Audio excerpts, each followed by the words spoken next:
당신이 누구요? 감히 이런 짓을!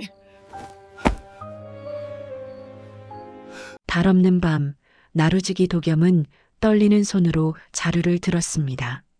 병든 아버지, 끊긴 혼처, 그를 몰아붙인 건 절박함이었죠. 빨래터에서 여인을 납치해 자루를 벗기는 순간 도겸의 얼굴이 하얗게 질렸습니다. 전혀 다른 사람이었거든요. 당신이 누구요? 감히 이런 짓을. 필사 여인 연주의 눈빛엔 공포가 아닌 분노가 타올랐습니다. 잘못된 시작하지만 도망치지 않은 선택이 그의 인생을 완전히 바꿔놓았는데요. 안녕하세요. 은빛 이야기입니다. 오늘도 귀 기울여 주셔서 감사합니다. 그럼 오늘 이야기를 지금 바로 시작합니다. 한강 상류 산과 물이 맞닿은 외진 나루터에는 아침마다 물안개가 피어올랐습니다. 그 안개 속을 헤치며 나룻배 한 척이 천천히 물살을 가르고 있었죠. 노를 젓는 사내의 어깨는 한쪽으로 기울어져 있었습니다. 타고난 게 아니라 오랜 세월 한쪽 어깨로만 노를 저어온 탓이었어요. 사내의 이름은 도겸이었습니다. 몰락한 군간 집안의 후손이었지만 이제 그런 내력은 아무 쓸모가 없었죠. 하루 벌어 하루 먹고 사는 나루지기, 그게 도겸의 전부였습니다. 나루터 언덕 위 초가집에서는 기침 소리가 끊이질 않았어요. 병든 아버지였습니다. 도겸은 노를 저으며 고개를 들어 그 집을 바라봤습니다. 지붕에 이영이 군데군데 벗겨져 있었죠. 고쳐야 한다고 생각한 지도 벌써 석 달째였습니다. 손님을 건네주고 받은 동전 몇 잎을 주머니에 넣으며 도겸은 작게 한숨을 내쉬었어요. 이 돈으로는 약값도 모자랐습니다. 28 나이에 장가는커녕 혼처 이야기조차 들어본 적이 없었죠. 마을 사람들은 뒤에서 수군거렸습니다. 저 집안은 이제 끝이라고, 대가 끊길 거라고요. 해가 기울 무렵 도겸은 마지막 손님을 건네주고 배를 묶었습니다. 굽은 어깨를 두드리며 언덕을 올라가는 발걸음이 무거웠어요. 집에 들어서자 또다시 아버지의 기침 소리가 들렸습니다. 아버지, 약 다려왔습니다. 도겸이 사발을 내밀자 아버지는 떨리는 손으로 받아들었어요. 주름진 얼굴에 미안함이 가득했습니다. 도겸아, 미안하구나. 이 애비가 병만 달고 살아서. 그런 말씀 마십시오. 곧 나으실 겁니다. 대 하나 보고 죽고 싶은데 그것도 이 애비 욕심이겠지. 아버지의 말에 도겸은 아무 대꾸도 하지 못했습니다. 그저 고개를 숙인 채 사발을 거두었죠. 밤이 깊어가고 아버지의 기침 소리만 작은 집안을 채웠습니다. 도겸은 어둠 속에서 굽은 어깨를 쓸어내렸어요. 내일도 모레도 나룻배를 저어야 했습니다. 그날도 도겸은 나루터에서 노를 젓고 있었습니다. 해가 중천에 떴을 무렵 낯선 사내 하나가 나룻배에 올라탔어요. 얼굴이 검게 그을린 게 오래 떠돌아다닌 듯 했습니다. 형님, 오랜만이요. 사내가 환하게 웃으며 말을 건넸습니다. 도겸은 눈을 가늘게 뜨고 그를 바라봤어요. 어디서 본 듯한 얼굴이었죠. 춘복이, 자네가 춘복인가? 맞습니다. 기억해 주시니 고맙네요. 춘복은 어린 시절 같은 마을에 살던 친구였습니다. 집안이 풍비박산 난 뒤로 떠돌이 뱃사공이 되어 이곳저곳을 떠돌아다녔다고 했어요. 도겸은 묵묵히 노를 저으며 그의 이야기를 들었습니다. 강 건너편에 내려준 뒤에도 춘복은 나루터를 떠나지 않았어요. 해가 질 무렵 그는 도겸 옆에 앉아 술병을 꺼냈습니다. 형님, 한잔 하시죠. 오랜만인데. 도겸은 사양했지만 춘복의 성화에 못 이겨 잔을 받았어요. 몇 잔을 기울이자 춘복의 입이 열렸습니다. 형님, 요새 세상에 재미난 일이 많습니다. 과부 보쌈이라고 들어보셨소? 도겸의 손이 멈췄습니다. 과부 보쌈이라는 말은 들어본 적이 있었어요. 홀로 사는 과부를 몰래 데려다가 혼인시키는 일 법으로는 엄연한 죄였죠. 그게 무슨 소리야? 그건 죄가 아닌가. 법은 그렇죠. 하지만 세상은 그렇게 돌아갑니다. 과부는 제가 하고 싶어도 못하고 총각은 장가를 못 가고 서로 필요한 거 아니겠소? 춘복은 능글맞게 웃으며 말을 이었습니다. 자기가 아는 중매쟁이가 있다고 돈만 있으면 다 해준다고 했어요. 도겸은 고개를 저으며 자리에서 일어났습니다. 그런 소리 다시는 하지 마. 나는 그럴 사람이 아니네. 형님 생각이나 해보시죠. 아버님께서 얼마나 대를 보고 싶어 하시는데. 춘복의 말에 도겸은 발걸음을 멈췄어요. 하지만 고개를 돌리지 않고 그대로 언덕을 올라갔습니다. 그날 밤 도겸은 잠을 이룰 수가 없었습니다. 아버지의 기침 소리가 유난히 심하게 들렸어요. 어둠 속에서 아버지의 목소리가 떠올랐죠. 내 하나 보고 죽고 싶은데. 도겸은 이불을 뒤집어 썼습니다. 춘복의 말이 귓가에 맴돌았어요. 법은 죄지만 세상은 그렇게 돌아간다는 그 말이 마음 한구석을 파고들었습니다. 며칠이 지나도 춘복은 나루터를 떠나지 않았어요. 그는 매일같이 도겸 곁에 앉아 같은 이야기를 꺼냈습니다. 도겸은 처음엔 단호히 거절했지만 시간이 갈수록 그 거절이 약해지고 있었어요. 형님, 이러다 아버님 돌아가시면 후회하실 겁니다. 효도할 기회는 지금뿐이에요. 춘복의 말이 비수처럼 꽂혔습니다. 도겸은 떨리는 손으로 주먹을 쥐었어요. 마음 깊은 곳에서 무언가가 무너지는 소리가 들렸습니다. 옳고 그름을 따질 여유가 그에게는 없었죠. 얼마나 드는가? 도겸의 입에서 나온 말에 춘복이 환하게 웃었습니다. 달이 없는 밤이었습니다. 도겸은 나루터 아래 빨래터 근처에 몸을 숨기고 있었어요. 춘복이 일러준 대로였습니다.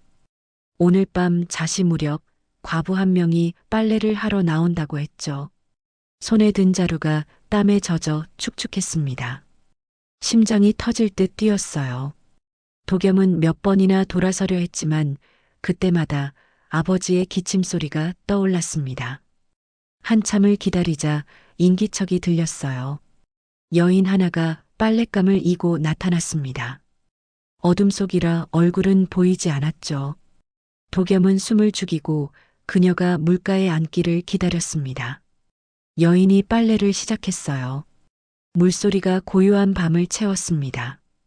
도겸은 떨리는 손으로 자루를 꽉 쥐었어요. 발을 내딛는 순간 온몸이 얼어붙는 것 같았습니다. 그러나 도겸은 움직였습니다. 뒤에서 다가가 재빨리 자루를 뒤집어 씌웠어요. 여인이 비명을 지르려 했지만 도겸이 입을 막았습니다. 몸부림치는 여인을 업고 어둠 속을 달렸죠. 언덕 위 초가집까지 단숨에 올라갔습니다. 아버지는 약기운에 깊이 잠들어 있었어요. 도겸은 여인을 방 한구석에 내려놓고 문을 걸어 잠갔습니다. 숨을 고르며 등잔에 불을 붙였어요. 떨리는 손으로 자루를 벗기는 순간 도겸의 몸이 굳어졌습니다. 전혀 다른 여인이었습니다. 춘복이 말한 과부는 40 가까운 나이라고 했어요. 하지만 눈앞의 여인은 20 남짓해 보였습니다. 얼굴은 창백했고 눈빛은 공포보다 분노로 가득했죠. 당신이 누구요? 감히 어디 사는 누구길래 이런 짓을 하는 거요? 여인의 목소리는 떨리지 않았습니다. 오히려 또렷하고 단호했어요. 도겸은 말문이 막혔습니다. 잘못 데려온 것이 분명했죠. 말을 못하겠소? 그럼 관가에 끌려가서 말하시오. 아, 아닙니다. 잘못 본 겁니다. 제가 실수를. 도겸은 황급히 손을 내저었어요. 여인은 비웃듯 코웃음을 쳤습니다. 실수? 사람을 자루에 넣어 업어온 게 실수란 말이오? 당신 같은 자들이 있어서 세상이 이 모양인 거요. 여인의 말에는 가시가 돋쳐 있었습니다. 도겸은 고개를 들 수가 없었어요. 방 한쪽에 서책 몇 권이 널브러져 있는 게 보였습니다. 자루에 쌌던 빨랫감이 아니라 책이었죠. 당신은 과부가 아니시오? 과부? 나는 필사로 먹고 사는 사람이요. 밤에 책을 받으러 나갔다가 이 꼴이 됐소. 여인의 이름은 연주였습니다. 양반 집안의 서녀로 태어나 글을 익혔고 이제는 서책을 베꼈으며 생계를 잇고 있다고 했어요. 도겸은 머리가 하얘졌습니다. 죄송합니다. 정말 죄송합니다. 제가 사람을 잘못 봤습니다. 죄송하다고 끝나는 일이요? 당장 나를 돌려보내시오. 연주가 벌떡 일어섰습니다. 도겸도 따라 일어났지만 발이 떨어지지 않았어요. 밤중에 여인을 내보낼 수도 없었고 그렇다고 붙들어둘 수도 없었습니다. 밤이 깊었습니다. 동틀 때까지만 계시다 가시죠. 제가 책임지고 집까지 모셔다 드리겠습니다. 책임? 당신이 무슨 책임을 져요? 연주의 목소리에 분노가 가득했습니다. 도겸은 그저 고개를 숙일 수밖에 없었어요. 이 밤이 어서 지나가기만을 바랄 뿐이었죠. 도겸은 그 자리에서 무릎을 꿇었습니다. 마룻바닥에 이마를 대고 엎드렸어요. 제발 용서하십시오. 제가 정말 잘못했습니다. 새벽이 되면 바로 댁까지 모셔다 드리겠습니다. 목소리가 떨렸습니다. 연주는 꿇어앉은 도겸을 내려다봤어요. 분노는 여전했지만 뭔가 이상했습니다. 사람을 납치한 자치고는 너무 겁에 질려 있었죠. 고개를 드시오. 연주의 말에 도겸이 천천히 고개를 들었습니다. 등잔불 아래 그의 얼굴이 드러났어요. 창백하고 식은 땀이 흘러내렸습니다. 악인의 얼굴이 아니었죠. 정말 실수였소? 예, 그렇습니다. 다른 사람으로 잘못 알았습니다. 도겸은 고개를 숙인 채 대답했어요. 연주는 방 안을 둘러봤습니다. 낡은 가구, 벗겨진 벽지, 구석에 놓인 약그릇들이 보였어요. 옆방에서는 기침 소리가 들렸습니다. 저기 누가 계시오? 제 아버지십니다. 병환 중이십니다. 도겸의 대답에 연주는 입술을 깨물었어요. 상황이 조금씩 보이기 시작했습니다. 이 남자는 필요에 몰려 어리석은 짓을 저질렀을 뿐이었죠. 나를 어디에 두려는 거요? 이 방에 계십시오. 제가 마루에서 밤을 새우겠습니다. 절대 문을 열지 않을 테니 안심하십시오.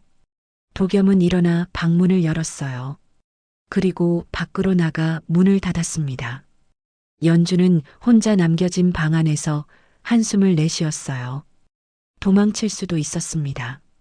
창문을 열고 뛰어내리면 됐죠. 하지만 연주는 움직이지 않았어요. 밤은 깊었고 길은 멀었습니다. 무엇보다 저 남자가 자신을 해칠 것 같지 않았죠. 연주는 창가에 앉아 밖을 내다봤습니다. 달빛도 없는 캄캄한 밤이었어요. 마루에서는 인기척이 들렸습니다. 도겸이 앉아있는 소리였죠. 시간이 흘렀습니다. 연주는 잠들 수 없었어요. 방 안을 살피니 책 몇 권이 보였습니다. 손때 묵은 낡은 책들이었죠. 병서와 역사서가 대부분이었습니다. 옆방에서 또다시 기침 소리가 들렸어요. 이어서 도겸의 발소리가 났습니다.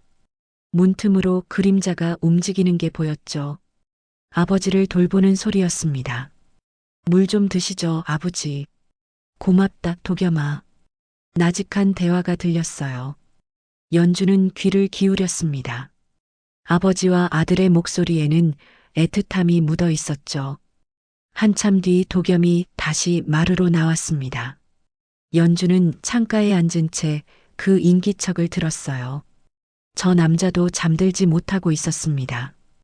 동쪽 하늘이 희끄무레해질 무렵이었습니다. 연주는 문고리에 손을 댔어요. 문이 열렸습니다. 밖에서는 도겸이 벽에 기댄 채 앉아 있었죠. 눈은 감았지만 잠든 것 같지 않았습니다. 일어나시오. 연주의 목소리에 도겸이 화들짝 놀라 일어났어요. 얼굴에는 피곤이 가득했습니다. 집으로 데려다 주시오. 약속했죠? 예, 지금 바로 모시고 가겠습니다. 도겸은 신을 신고 밖으로 나갔습니다. 연주도 따라 나섰어요. 새벽 안개가 자욱했습니다. 두 사람은 말없이 언덕을 내려갔죠. 나루터를 지나 마을로 향하는 길, 연주는 걸으며 생각했습니다. 악인이라면 저렇게 떨지 않는다고, 저렇게 미안해하지 않는다고요. 도겸 역시 말이 없었어요. 다만 발걸음을 조심스레 옮길 뿐이었습니다. 해가 떠오르기 시작했습니다. 긴 밤이 끝나가고 있었어요. 하지만 두 사람의 마음속에는 무언가가 남아 있었습니다. 이름 붙일 수 없는 작은 씨앗 같은 것이었죠. 연주는 무사히 집으로 돌아갔습니다. 도겸은 말없이 고개를 숙이고 발길을 돌렸어요. 이제 끝났다고 생각했습니다. 하지만 세상은 그렇게 조용히 넘어가지 않았죠. 사흘이 지나자 마을에 소문이 퍼졌습니다. 나루지기 도겸이 한밤중에 여인을 납치했다는 이야기였어요. 입에서 입으로 전해지며 소문은 점점 커졌습니다. 어떤 이는 여러 명을 납치했다고 했고 어떤 이는 해코지를 했다고 했죠. 도겸은 나루터에서 노를 젓다가 사람들의 수군거림을 들었습니다. 눈길이 싸늘했어요. 손님도 뚝 끊겼습니다. 하루 벌어 하루 먹고 사는 신세에 이건 재앙이었죠. 며칠을 고민하던 도겸은 결심했습니다. 스스로 관아로 향했어요. 도망치지 않았습니다. 잘못을 저질렀으니 벌을 받아야 했죠. 관아 뜰에 꿇어앉은 도겸 앞에 사또가 앉았습니다. 위험 있는 목소리가 울려 퍼졌어요. 내가 여인을 납치했다는 게 사실이냐? 예, 그렇습니다. 도겸은 고개를 숙인 채 대답했습니다. 사또의 눈빛이 차가워졌어요. 납치는 중죄였습니다. 유배형에 처해질 수도 있었죠. 피해자를 불러들여라. 사또의 명에 따라 연주가 들어왔습니다. 도겸은 고개를 들지 못했어요. 연주는 당당히 사또 앞에 섰습니다. 그 밤에 무슨 일이 있었는지 사실대로 말하거라. 사또의 물음에 연주는 또박또박 대답했습니다. 자루에 씌워져 끌려간 것, 방에 갇혔던 것, 하지만 해를 입지는 않았다는 것까지 모두 말했어요. 거짓은 보태지 않았습니다. 그자가 너를 해치지 않았다는 말이냐? 예, 그렇습니다. 새벽에 집까지 데려다 주었습니다.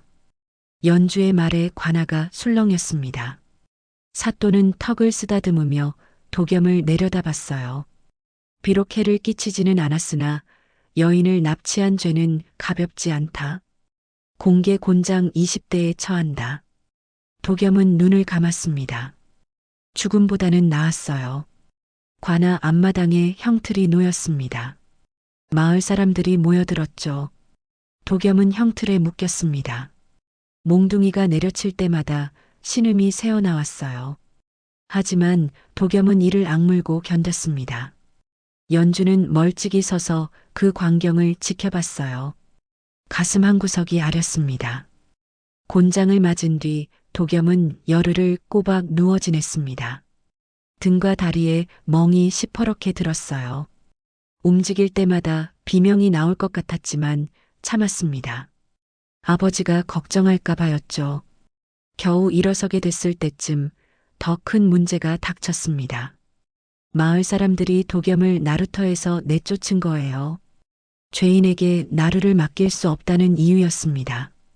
이제 어쩌나 도겸아? 아버지가 떨리는 목소리로 물었어요. 도겸은 대답하지 못했습니다. 앞이 캄캄했죠. 하루 벌어 하루 먹고 살던 형편에 일자리를 잃는다는 건 죽음과 다름없었습니다. 며칠째 굶다시피 하던 어느 날이었습니다. 대문 앞에 보따리 하나가 놓여 있었어요. 도겸이 열어보니 약초와 쌀이 들어 있었습니다. 편지는 없었죠.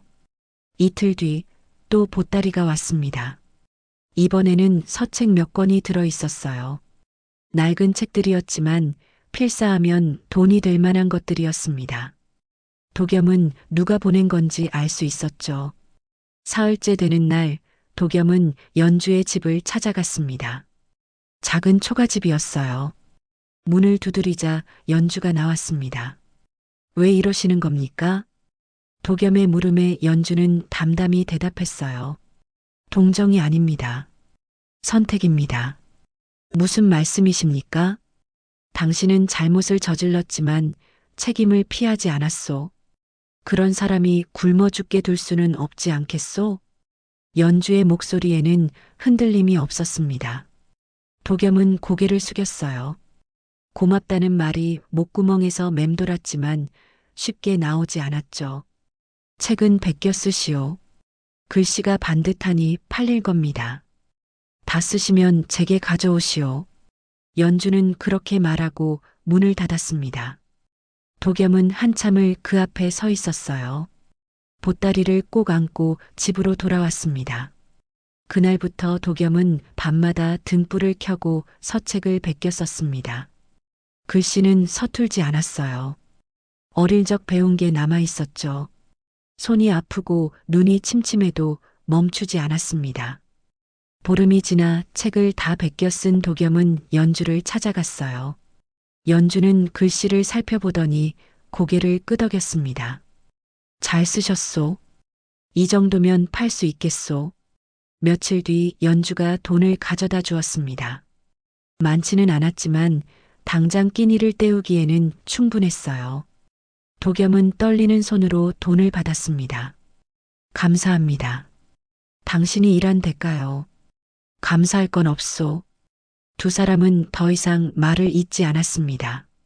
하지만 무언가가 달라지고 있었어요. 말하지 않아도 서로를 이해하게 됐습니다. 혼자가 아니라는 걸 알게 됐죠. 그렇게 계절이 바뀌어 갔습니다. 가을이 깊어지던 어느 날 밤이었습니다. 아버지의 기침소리가 멎었어요. 도겸은 잠결에 이상함을 느끼고 벌떡 일어났습니다. 아버지가 숨을 쉬지 않고 있었죠. 아버지, 아버지. 도겸이 아버지를 흔들었지만 대답이 없었습니다. 손은 이미 차갑게 식어 있었어요. 도겸은 그 자리에 주저앉았습니다. 목구멍에서 울음이 터져 나왔죠. 새벽녘 마을에 부고가 알려졌습니다. 하지만 조문객은 오지 않았어요. 죄인의 집안에 발을 들이고 싶지 않았던 겁니다. 도겸은 혼자 염을 하고 혼자 관을 짰습니다. 이틀째 되던 날 대문이 열렸어요. 연주였습니다. 상복을 입고 나타난 그녀를 보고 도겸은 눈물을 흘렸죠. 연주는 말없이 영자 앞에 절을 올렸습니다. 제가 곁에 있겠습니다. 연주의 말에 도겸은 고개를 숙였어요. 고맙다는 말조차 나오지 않았습니다. 목이 메어 소리가 나오지 않았죠. 사흘장을 치르는 동안 연주는 한시도 자리를 뜨지 않았습니다. 음식을 장만하고 조문객을 맞았어요. 비록 오는 이는 적었지만 연주는 정성을 다했습니다. 도겸은 그런 연주를 바라보며 가슴이 먹먹해졌어요. 장례를 치르기 전날 밤이었습니다. 도겸은 아버지의 유품을 정리하고 있었어요. 낡은 옷가지 사이에서 작은 편지 한 장이 나왔습니다. 아버지의 글씨였죠. 편지를 펼쳐든 도겸의 손이 떨렸습니다. 거기엔 이렇게 적혀 있었어요. 도겸아, 이 애비는 내가 혼자 남을까봐 걱정이 많았다. 그런데 요 며칠 내 곁을 지키는 여인을 보니 마음이 놓인다. 그 여인은 동정으로 오는 게 아니다. 진심으로 너를 염려하는 게 보인다. 이 애비가 하고 싶은 말은 하나다. 그 여인 놓치면 내 인생도 함께 놓친다. 꼭 붙들어라. 도겸은 편지를 가슴에 안았습니다. 눈물이 주르르 흘러내렸어요. 아버지는 마지막 순간까지 자식 걱정을 하고 계셨던 겁니다. 밖에서 연주가 제수를 준비하는 소리가 들렸습니다. 도겸은 눈물을 닦고 밖으로 나갔어요. 연주는 조심스럽게 그릇을 나르고 있었습니다. 제가 하겠습니다. 도겸이 다가가자 연주는 고개를 저었어요. 괜찮습니다. 쉬고 계시죠? 아닙니다. 이미 너무 많이 신세를 졌습니다. 도겸의 목소리가 떨렸습니다. 연주는 그제야 그의 얼굴을 제대로 바라봤어요. 눈이 붉게 충혈돼 있었습니다. 신세라는 말은 하지 마시오. 제가 하고 싶어서 하는 일입니다. 왜 그러십니까? 저는 당신에게 잘못을 저질렀는데. 도겸의 물음에 연주는 잠시 말을 멈췄습니다. 그리고 나직이 대답했어요. 그 잘못 때문에 당신을 알게 됐으니까요. 나쁘지만은 않았습니다. 연주의 말에 도겸은 숨이 막혔습니다. 무엇라 대꾸해야 할지 알 수 없었어요. 다만 가슴속에서 뜨거운 무언가가 솟아올랐습니다. 이튿날 장례가 치러졌습니다. 찾아온 사람은 손에 꼽을 정도였어요. 하지만 도겸은 담담히 아버지를 떠나보냈습니다. 연주가 곁에 있었기 때문이죠. 산소를 다 만들고 내려오는 길, 도겸은 연주를 돌아봤습니다. 상복을 입은 그녀의 모습이 저녁 햇살에 물들어 있었어요. 도겸은 마음속으로 다짐했습니다. 아버지의 말씀을 잊지 않겠다고, 이 여인을 놓치지 않겠다고요. 상을 마친 도겸은 나루터로 돌아가지 않았습니다. 이미 그곳에는 그의 자리가 없었어요. 연주가 다른 길을 제안했습니다. 읍내 서원에서 목책 관리자를 구한다고 합니다. 제가 아는 훈장께 말씀드릴게요. 며칠 뒤 도겸은 서원 일을 시작했습니다. 책을 정리하고 베껴 쓰는 일이었어요. 나루에서 노를 젓던 것보다 훨씬 나았습니다. 무엇보다 굽은 어깨를 펼 수 있었죠. 계절이 한번 바뀌었습니다. 도겸은 연주에게 혼례를 청했어요. 연주는 담담히 고개를 끄덕였습니다. 좋습니다. 혼례는 소박했습니다. 하객도 많지 않았어요. 하지만 두 사람은 당당했습니다. 잘못된 시작이었지만 바르게 마무리하고 있었죠. 신방에 들어선 도겸이 연주에게 물었습니다. 후회는 없으십니까? 후회요? 당신이 책임을 피했다면 후회했을 겁니다. 하지만 당신은 도망치지 않았죠. 연주의 말에 도겸은 고개를 숙였어요. 그 선택이 오늘을 만들었습니다. 봄이 왔습니다. 도겸과 연주는 조그만 집을 장만했어요. 서원 일은 안정적이었고 연주의 필사일도 계속됐습니다. 살림은 넉넉하지 않았지만 부족하지도 않았죠. 어느 날 나루터에서 일하던 사람이 도겸을 찾아왔습니다. 과거 도겸을 내쫓았던 그 사람이었어요. 도겸이 서원에서 책 좀 빌려줄 수 있겠나? 아들놈이 글 공부를 하는데. 도겸은 흔쾌히 책을 빌려주었습니다. 미워하지 않았어요. 그럴 여유가 생겼습니다. 여름이 되자 연주가 임신했다는 소식이 들렸습니다. 도겸은 하늘이 무너질 듯 기뻤어요. 아버지께 좋은 소식을 전하지 못한 게 아쉬웠지만 분명 저 위에서 기뻐하고 계실 거라 믿었습니다. 가을, 아들이 태어났습니다. 도겸은 아이를 안고 산소를 찾았어요. 아버지, 손주 데리고 왔습니다. 대를 이었습니다. 무덤 앞에서 도겸은 눈물을 흘렸습니다. 그리고 연주를 돌아봤어요. 그녀가 없었다면 오늘이 없었을 겁니다. 그날 밤 도겸은 아이를 재우며 생각했습니다. 잘못된 선택으로 시작했지만 도망치지 않았던 것, 그게 모든 걸 바꿨다고요. 책임을 회피하지 않았기에 오늘이 있었습니다. 창밖으로 달빛이 스며들었어요. 연주가 아이 곁에 앉아 자장가를 불렀습니다. 도겸은 그 모습을 바라보며 미소 지었죠. 굽은 어깨는 이제 펴졌습니다. 복은 멀리 있지 않았어요. 바로 곁에 있었습니다. 여기까지 은빛 이야기였습니다. 오늘의 이야기가 마음의 작은 여운으로 남았기를 바랍니다. 다음 이야기에서도 조용히 진심으로 찾아뵙겠습니다. 고맙습니다. 구독과 좋아요 부탁드립니다. 감사합니다.